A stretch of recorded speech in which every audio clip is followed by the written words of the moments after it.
Fedor, the son of Ivan the Terrible, the very self-same picture was renaissanced at least twice to become lighter and lighter.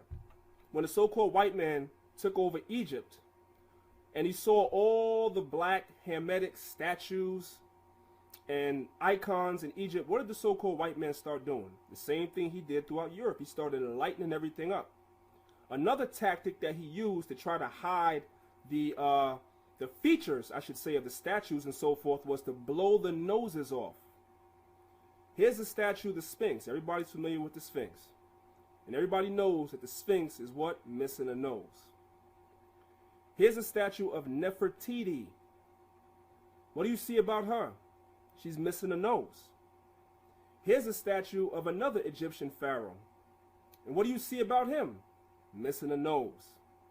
Here's a statue of yet another Egyptian pharaoh. What do you see about him?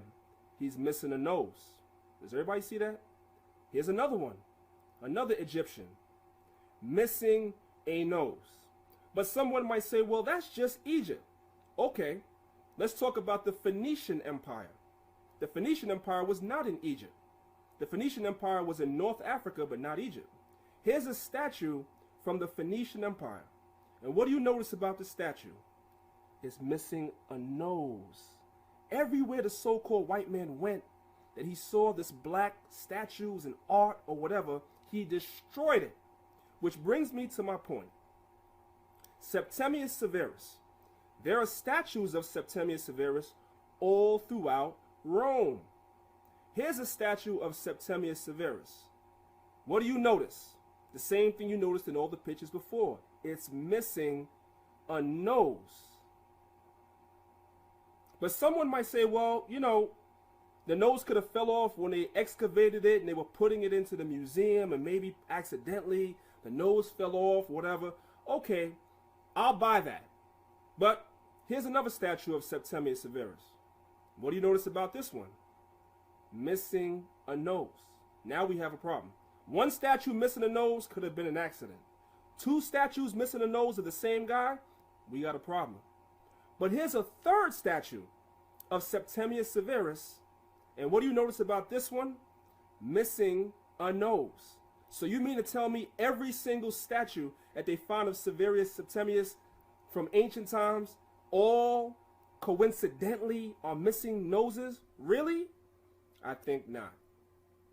The reason why these are missing noses is the same reason why the statue from Phoenician and also the statues of the Egyptians are missing noses, because everywhere the so-called white man went, that he saw black statues and black icons, whether they be of the Hamitic people, whether they be of the Shemitic people, whether they be of the Japhetic people, everywhere he went that he saw this dark art, he destroyed it. One historical term for that is called iconoclasm. There's a term for that, where you go around destroying black art. Now what you're looking at on your screen is another statue of Septimius Severus. Now this particular statue, I was reading about it online, and this statue was erected in the Renaissance, during the Renaissance, excuse me. And this particular statue of Septimius still has his nose.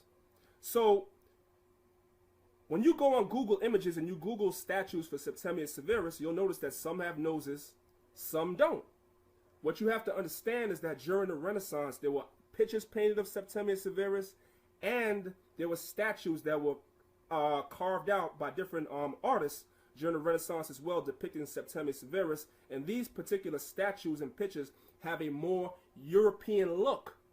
So that's why they remain intact.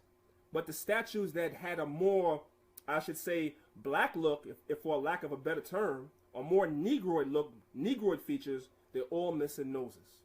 Ladies and gentlemen, that is not a coincidence. If that was a court, if this was a court case, and you string together all this so-called circumstantial evidence, the so-called white man will be found guilty.